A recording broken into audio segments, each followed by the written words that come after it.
At 3 in the morning on an empty Ohio highway, a silver Mercedes hit a steel pole at 120 miles per hour. No skid marks, not one. The coroner's report came back a few days later, and what was in this man's blood was not just alcohol. It was a chemical combination so precise, so deliberately constructed, that experienced investigators who had seen everything paused when they read the results. Before this video ends, you will learn what that combination was and why it matters. You will learn about the briefcase full of cash that his friends insist was in that car and that was never listed in the police inventory. You will learn why Magic Johnson, 2 weeks before one of the greatest performances in NBA Finals history, was in a church in Flint, Michigan, carrying a casket and openly weeping. You will learn what the NBA players in that church were actually feeling behind the grief on their faces, and why not one of them said a single word about the real cause of what had happened. You will learn why this story was buried for 40 years, who benefited from the burial, and what it cost the players who came after. No skid marks. A driver who sees a curve at 120 miles per hour hits the brakes. It is not a decision, it is a reflex. Terry Furlow did not brake. The question of why, that question has never been fully answered. Until now. At 3 in the morning, on an empty stretch of Ohio highway, a silver Mercedes-Benz traveling at 120 miles per hour left the road without warning. No skid marks. Not a single trace of rubber on the asphalt. No swerve. No desperate correction of the wheel. The car simply continued in a straight line until the straight line ended at a steel utility pole. The impact was catastrophic and instantaneous. The luxury vehicle, one of the finest automobiles that money could buy in 1980, was compressed into something unrecognizable. The engineering that had been designed to protect its occupant had no answer for this kind of force at this kind of speed. When police and rescue teams arrived at the scene on Interstate 71, near the small community of Linndale, they found what remained of the car and what remained of the man inside it. The man was 25 years old. He was a professional basketball player. He had just completed what many considered the best season of his career. His name was Terry Furlow. The physical cause of the incident was not the mystery. The mystery was everything surrounding it. When the coroner's office completed its toxicological analysis, the findings were not simply the profile of a man who had been drinking. What they found was a chemical equation so volatile, so precisely calibrated to override every survival instinct in the human body, that experienced investigators who had seen the aftermath of countless accidents found themselves pausing over the report. Valium, cocaine, alcohol, 3 substances that in isolation are each dangerous enough. In combination, at the levels found in Terry Furlow's blood, they do not simply impair a driver, they systematically dismantle every mechanism the brain uses to perceive danger and respond to it. The cocaine accelerates everything: the heart rate, the sense of invincibility, the feeling that the body is capable of anything. The Valium and the alcohol work in the opposite direction, slowing the processing of information, creating a lag between what the eyes see and what the brain decides to do about it. When those two forces operate simultaneously, the result is a person who feels completely in control while being completely incapable of control. At 120 miles per hour, the difference between reacting to a curve and not reacting is measured in fractions of a second. Terry Furlow had no fractions left. The official file was closed with reasonable speed. The Linndale Police Department was small. The circumstances, while tragic, appeared straightforward on the surface. A professional athlete under the influence of multiple substances had driven at an extreme speed and had not survived the consequences. It was the kind of case that in 1980 generated a report and a filing, and then a gradual accumulation of dust on a shelf. But the people who knew Terry Furlow, who knew the life he was living, the people he was connected to, the reasons a man might be driving through Ohio at 3 in the morning at speeds that leave no margin for error, those people were not satisfied with the official file. They whispered about things the report did not address. About cash that Terry habitually carried in significant amounts. Cash that his friends and family insisted would have been with him that night. About a briefcase. About the particular texture of his final days. The restlessness. The hushed phone calls that ended when others entered the room. The sense that he was not driving towards something, but away from it. The questions that lingered were simple and unanswerable. Was he running? And if so, from what? To understand how Terry Furlow arrived at that highway at that hour in that condition, you cannot start in Ohio. You cannot even start in Utah, where he had spent the basketball season that had just ended. You have to go back much further. You have to go to the place that made him everything he was, the extraordinary and the self-destructive in equal measure. You have to go to Flint, Michigan. Flint in the 1950s and 1960s was a city that did not traffic in ambiguity. It was a factory town in the fullest sense of the term. General Motors had built the city in its own image, functional, relentless, organized around production. Every morning, the whistles blew at the plants and the men filed in, and the work of building the automobiles that the rest of America drove consumed their days and their backs and eventually their bodies. It was a hard life. The air carried the smell of industrial processes, of burning and metal, and the particular atmosphere of a place that exists to manufacture rather than to dream. If you were born in Flint, the trajectory of your life was legible before you could read it. School, graduation, the factory floor. 40 years of assembly line work until the body gave out, and then whatever came after. That was the script that Flint handed to its children. Terry Furlow, from the earliest age that anyone who knew him could recall, refused to read from that script. He was not a quiet refusal. There was nothing passive about the way Terry Furlow occupied a room, a playground, a city block. He moved through Flint with a quality that the people who remember him from those years consistently describe the same way. He carried himself like someone who already knew he was leaving. Not arrogance exactly, or not only arrogance, but a deep, bone-level certainty that the assembly line was someone else's destiny. The city tried to write its story onto him, and he kept crossing out the sentences. Basketball was the vehicle. In Flint, it was always basketball. The playgrounds of the city were not recreational spaces in any gentle sense of the term. They were competitive environments of genuine intensity, where the standard was high and the consequences of weakness were immediate and social. You did not simply lose a game on a Flint playground. You were measured, you were evaluated, and if you could not meet the standard, you knew it and everyone around you knew it. Terry not only met the standard, he redefined it. The people who played with him and against him as a teenager describe a player who was technically gifted, but whose most striking quality was not physical. It was psychological. He did not simply want to win. He wanted to establish something irreversible with every basket, every possession. He played with the particular intensity of a person who is settling a score with the universe itself, as though every point was a statement addressed to Flint, to the factory, to every pre-written script that had tried to claim him. This served him brilliantly on the court. It made him one of the most ferocious competitive presences that anyone who encountered him had ever seen. But the same quality, the inability to accept limitation, the volcanic response to being controlled, the hair trigger between intensity and explosion, would follow him out of Flint and into every professional situation he would ever enter. It was the engine and the fault line simultaneously. The thing that made him extraordinary and the thing that made him impossible.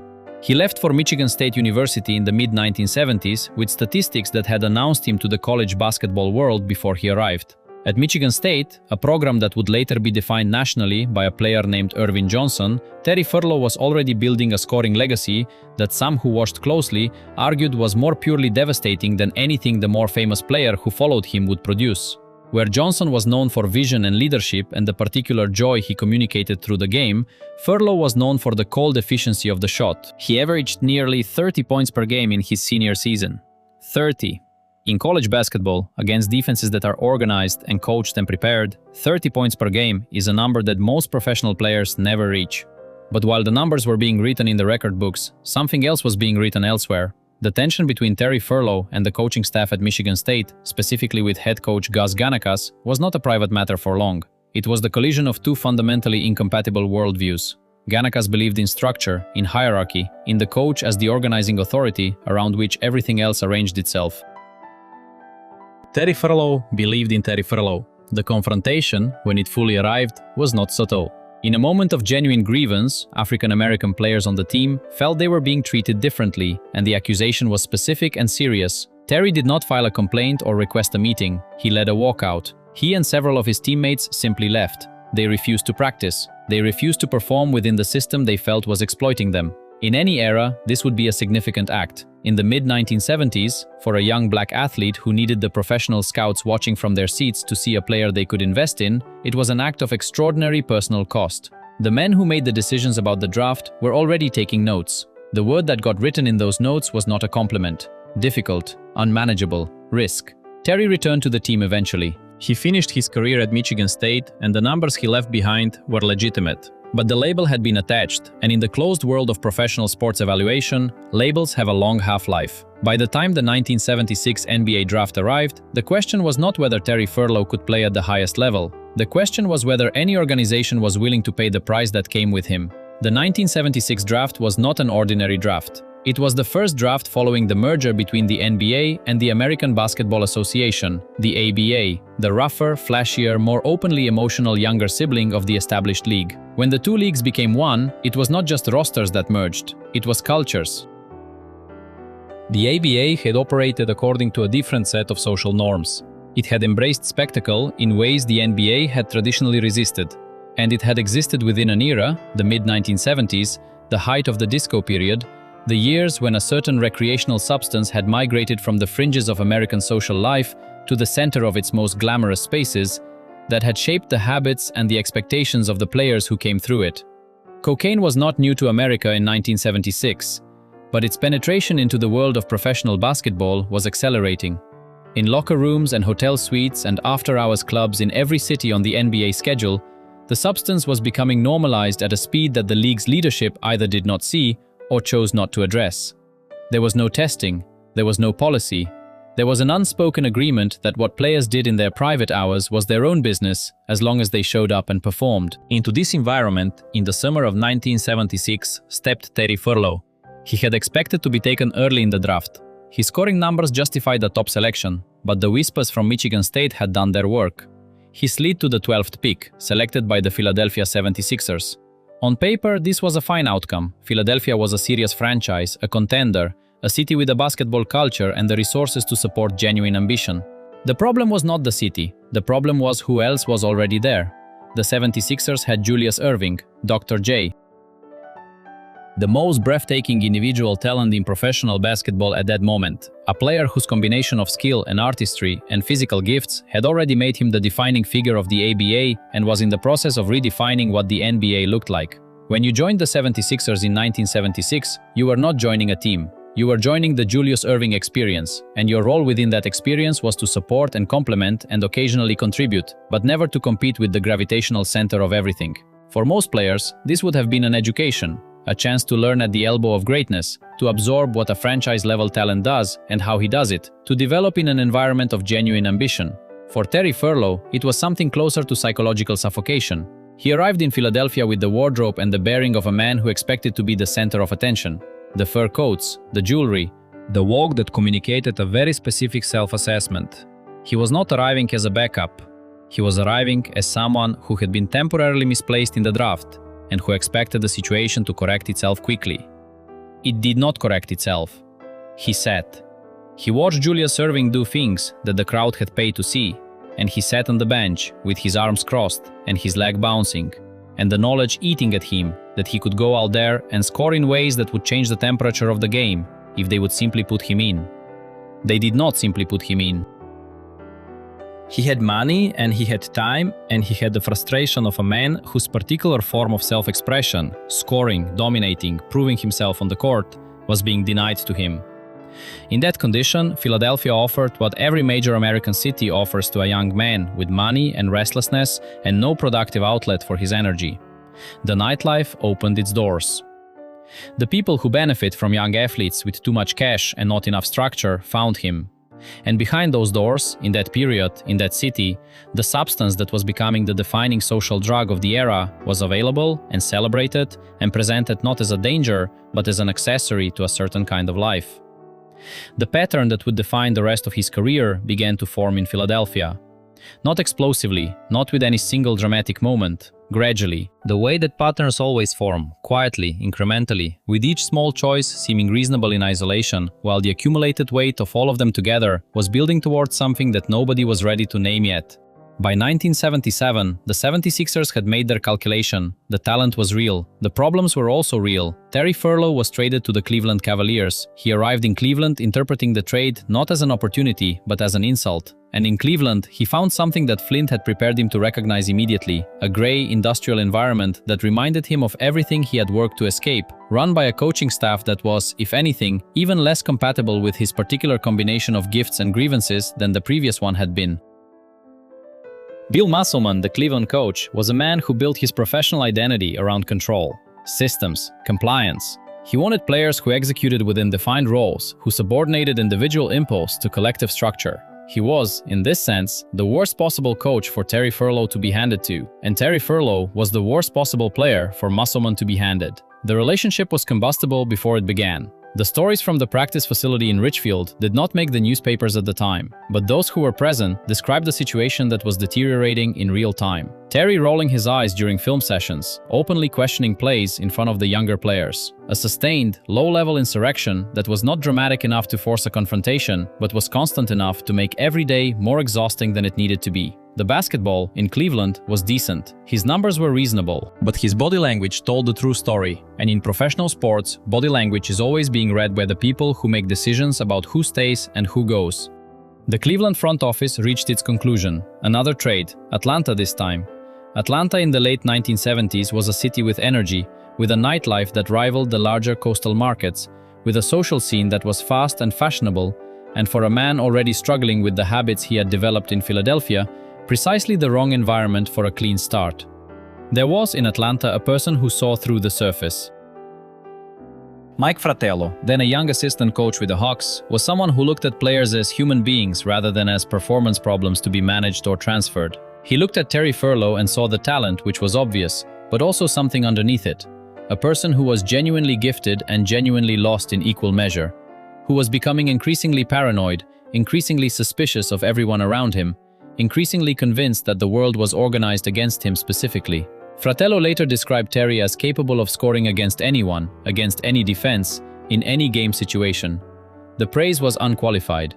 But he also described what the substances were doing to Terry's mind, the chemical rewiring that extended use produces, the way the paranoia becomes its own logic, convincing the person inside it that the perception is accurate, that the suspicion is justified, that the enemies are real. The Hawks eventually ran out of patience. In professional sports, patience is always finite, and the currency it runs on is trust. If a team cannot trust that a player will be present and prepared and predictable, the mathematics of the situation eventually resolve themselves in one direction. He was moved again. The Utah Jazz had relocated from New Orleans to Salt Lake City, a transition that placed the franchise, built around Southern urban culture, in the capital of the Mormon Church, a city that was, by the standards of the professional sports world, almost aggressively quiet. Conservative laws, early closing hours, a social culture organized around family and faith rather than nightlife and excess. For a man who had been finding his way to the wrong environments in every city he had landed in, Utah represented something genuinely different. And for a while, a real while, longer than the previous fresh starts had lasted, it seemed to work. The 1979-80 season was the best basketball of Terry Furlow's professional life. He was not a reserve in Utah, he was a weapon. 16 points per game, consistent, efficient, reliable. In a game against the Denver Nuggets, he was not just good, he was the player he had always believed himself to be, absolutely unstoppable, finding ways to score from everywhere on the court, pouring in 37 points, while the crowd that had been skeptical of this flashy outsider from the start was on its feet. It looked, from the outside, like a man who had found his place. But the place was a performance. Not in the cynical sense, the basketball was genuinely excellent and the effort was genuine. But the life behind the basketball had not changed. It had simply been relocated. Terry did not find distractions in Salt Lake City. He arranged for the distractions to come to him. He maintained connections to the networks in Detroit and Philadelphia and Cleveland. He made calls, he received deliveries. He built a fortress in his apartment where the old habits continued in the new city, invisible to the team and the organization, because he was performing brilliantly on the court and because in 1980, professional sports organizations did not look for what they did not want to find. The combination that the toxicology report would later document was the combination of that period. Valium to come down from the cocaine. Alcohol to blur the edges of both. The cycle that the streets called speedballing, the stimulant to go up, the depressant to survive the coming up, and the process beginning again. On the court, he was running on talent and instinct. Off it, he was running on fumes. As the season ended in the spring of 1980, something shifted in him. Those who were around him in those final weeks before he left Utah described a quality of restlessness that was different from his normal energy. He was making plans. He was making calls that he ended abruptly when others came near. He told people he had business to take care of. Business in Ohio. He told the Jazz organization he would see them next season. He got into his silver Mercedes and drove east. The atmosphere around him in those final days in Ohio was described by those who encountered him as charged, like the air before a storm. He was staying in the Cleveland area. He was reconnecting with old acquaintances. He appeared at the home of Foots Walker, a former teammate from his time with the Cavaliers, a solid player who was by this point in his career well into the kind of post-playing life that a man builds when the basketball is finished. The details of that last evening are soft at the edges, filtered through memory and time. It was not described as a dramatic event. People gathered, there was alcohol, there was laughter of the kind that may or may not have been entirely genuine. Terry appeared to be celebrating the end of his best professional season. He should have been making plans for the following year. He should have been talking about what he was going to build on the foundation of what he had just accomplished. At some point in the deep hours of the night, after midnight, into the territory where the previous day has ended and the new one has not yet made itself felt, Terry decided to leave. There was no reason to leave at that hour. He had nowhere to be. The road was dark and empty. The substances in his blood were telling him something his nervous system could not verify, that he was alert, that he was capable, that the machine he was operating was fully under his control. Nobody stopped him. In 1980, in the culture that professional basketball occupied, you did not tell a star player what to do. You did not take his keys. You did not challenge his judgment. The social contract of that world did not include intervention. The heavy door of the Mercedes closed. The engine started. The car pulled out onto the dark Ohio streets and found the on-ramp to Interstate 71 heading north, and the speedometer began its climb. 60, 80, 100, 120 miles per hour. At that speed, the peripheral world disappears. What exists is only the narrow tunnel of the headlights and the road immediately ahead. The curve near Linndale, at legal speeds, is a gentle adjustment. At 120 miles per hour, it is a wall. The tires lost contact with the asphalt. The Mercedes became a projectile. It struck a steel utility pole and a fence post with a force that the engineering of the vehicle was not designed to absorb. The sound, to anyone within range, would have been like a detonation. Then, silence. The ticking of cooling metal. The wind moving through shattered glass. No skid marks, not a single mark. This detail, the absence of any evidence that the driver attempted to stop, is the detail that the investigators noted and that Terry's friends and family could not set aside. A person who sees danger applies the brakes. It is not a decision, it is a reflex. The absence of that reflex means one of two things. Either the brain was too compromised by the chemical combination in his blood to register the danger in time to respond to it, or the danger was registered and the response was not made. The toxicology report provided the most likely explanation for the first possibility. The coroner's office found the substances in what was described as therapeutic and abuse levels simultaneously.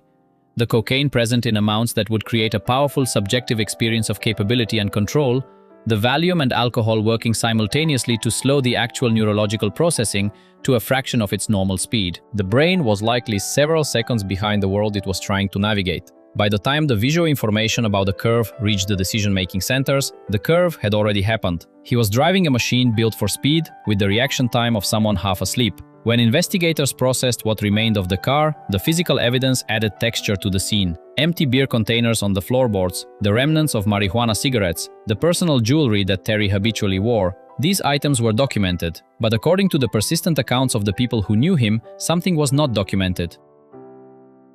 Terry Furlow was known to carry cash, significant amounts, in the manner of a man who had grown up without access to financial infrastructure and who trusted his pockets more than he trusted institutions. He was known to travel with a briefcase. Neither the cash nor the briefcase appeared in the official inventory of what was recovered from the scene. The official file described an accident. A young man, under the influence of multiple substances, had driven at an unsafe speed and had not survived. The Linndale Police Department was small. The investigation was not expansive. The NBA, which had a complicated relationship with the drug culture that had produced the toxicology report, had the institutional reasons to prefer a narrative that ended with a tragic accident, rather than one that opened into questions about who supplied what to whom, and where the money had gone, and whether a man driving at 120 miles per hour at 3 in the morning was running towards something or away from it. The file was closed. The car was eventually scrapped. The report was filed. The questions that remained were not the kind that official files are designed to answer. The funeral was held in Flint, Michigan. The sky was the color that Flint skies tend toward, low and gray and industrial, the kind of sky that feels like a ceiling pressing down. The church was full. Two different worlds had come to occupy the same pews, and the distance between them was visible in the clothes, in the bearing, in the way each group processed what had happened. On one side were the people of Flint, the neighbors, the families of the children he had grown up with. The adults who had watched him on the playground and understood from the beginning that he was different, that he was going somewhere, that the assembly line had not been written for him. They were there to mourn a local son who had gone out into a world larger than Flint and had not come back.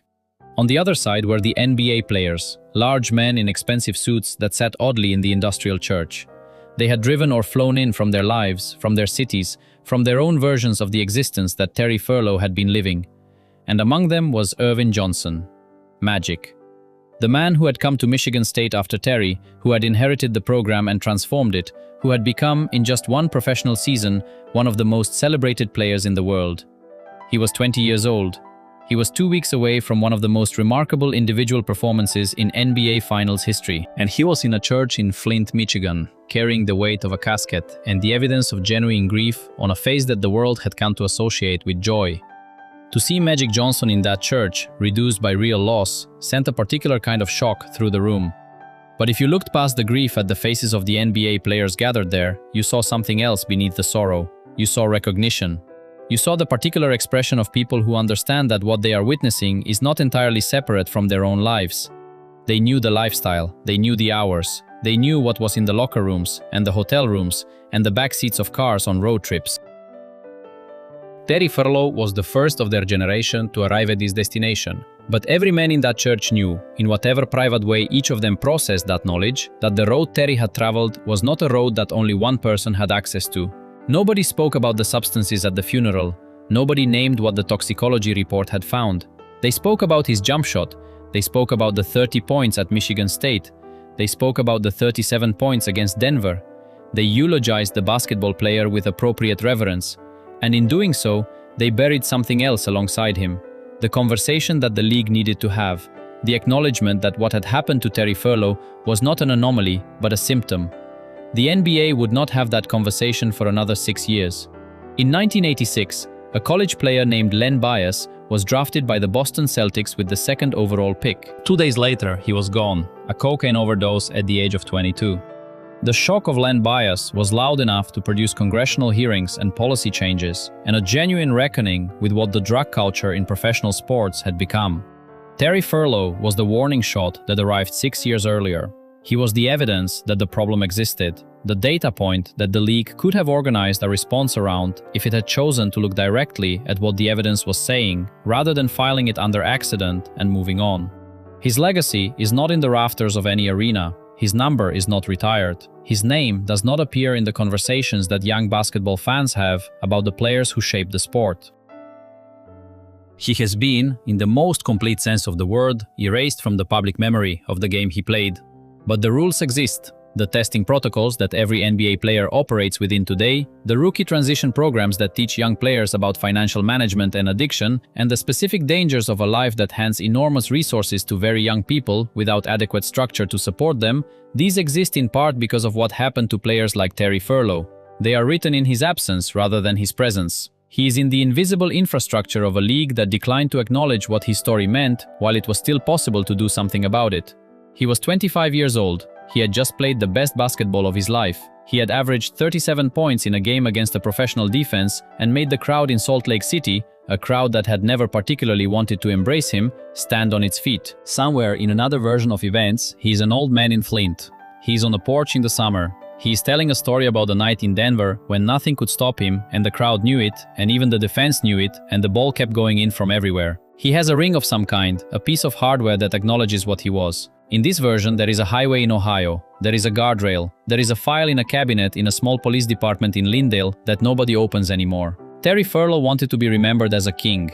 He was the most dangerous scorer on a basketball court that anyone who watched him could remember. He had the jump shot and the quickness and the absolute refusal to accept that any defender could take the ball out of his hands when he had decided it was going in. The game ended for Terry Furlow at 3 in the morning on an empty highway. But the question his life raises, about what a league owes the young men whose bodies and talent it profits from, about what accountability looks like when the culture itself is the problem, that question did not end on Interstate 71. It is still being answered.